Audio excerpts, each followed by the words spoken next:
Good morning. I'm Teresa Nikas, and I'll be your host for today's Quiet Echo. I want to start this morning with something a man named Louis Ramey wrote on Facebook last week. I don't know Louis Ramey, but what he wrote stopped me, and I want to read it to you, not his words exactly, but the idea, because it sets up a story Cedar Valley needs to hear. He was writing about property tax, and he laid it out this way. You pay sales tax on every board, every nail, every bag of concrete. The workers who build your home pay income tax and payroll tax on every hour they work. You pay income tax on every dollar you earn to afford it. Every truck delivering the materials pays fuel tax on every gallon. By the time you move in, your home has been taxed more than a dozen ways before you ever turn the key. Then the government taxes you again, every single year, not on income, not on a transaction, on the fact you own it. And if you do not pay, they take it. Barbara Bailey found out. Barbara is 75 years old. She has lived in the same house on Jarboe Street in Kansas City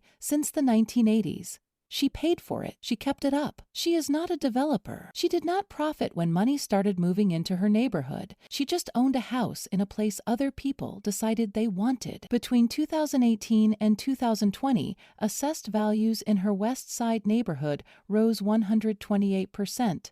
Not 18%, which was the average across the county, 128%. Barbara's property tax bill climbed more than 50%. When a reporter asked if the rising taxes were going to force her out of her home, she said one word: yes. Think about what it took to get to yes. She bought the house. She paid for it. She maintained it for decades.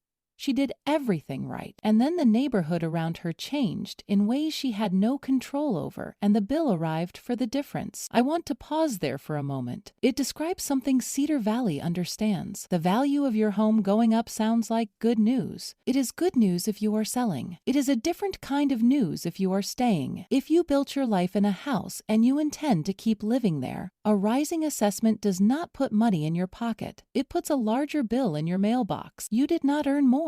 You did not do anything. The neighborhood changed around you, and the government adjusted its claim accordingly. A retired attorney named Michael Duffy volunteers for a community organization called Westside Housing. When the reassessment hit, he and his colleagues started looking for tools. They found one in an unlikely place, Missouri's Chapter 353, a developer tax incentive law written to attract investment to blighted areas. Developers have used it for decades to reduce their property taxes on new projects. Westside Housing asked a different question. What if we used it for the people already here? The Kansas City Council approved the plan in September of 2022.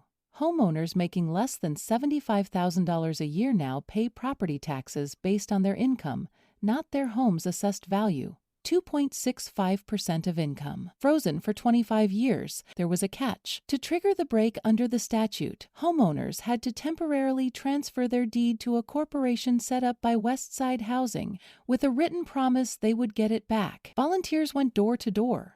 Families whose homes had been in their names for generations were being asked to sign the title over to an organization they had to trust. Some people said no. Some people said yes. Barbara Bailey's hand was shaking so badly she could barely sign her name. She signed. 272 families signed. At least 30% of them make less than $25,000 a year.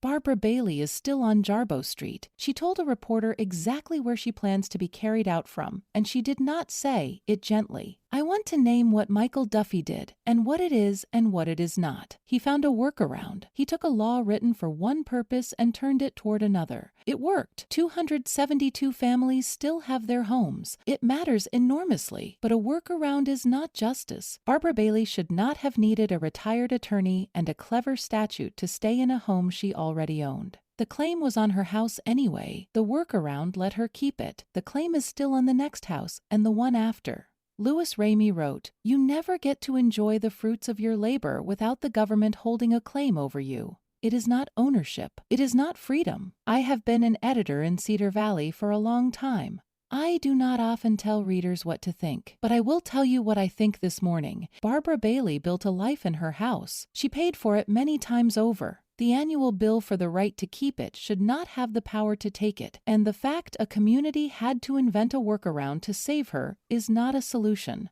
It is evidence of a problem. Cedar Valley has Barbara Baileys. Maybe you know one. Maybe you are one. The question Westside Housing answered is one we can ask here too. What tools exist? What neighbors are willing, and who is close to losing what they should never have to lose? If you have been sitting with this your own bill, your own numbers, your own worry, the Cedar Valley News Facebook group is where the conversation can continue honestly. I will put the link in the show notes. This is Teresa Nikas, your host for today's Quiet Echo. Thanks for listening. This Quiet Echo is part of the fictional Cedar Valley News series, written by Evan Swenson, publisher, publication consultants, and Claude Marshall, AI developmental editor. While the people and town of Cedar Valley are fictional, Barbara Bailey, Michael Duffy, Westside Housing Organization, and the Westside Chapter 353 redevelopment plan are real. You've been listening to the Cedar Valley News Podcast, where small-town voices meet the headlines shaping our world. From faith and family to front porches and fields. We'll be back with more stories connecting real lives to real events. Until next time, keep your porch light on, your faith strong, and your heart open. This is Cedar Valley News.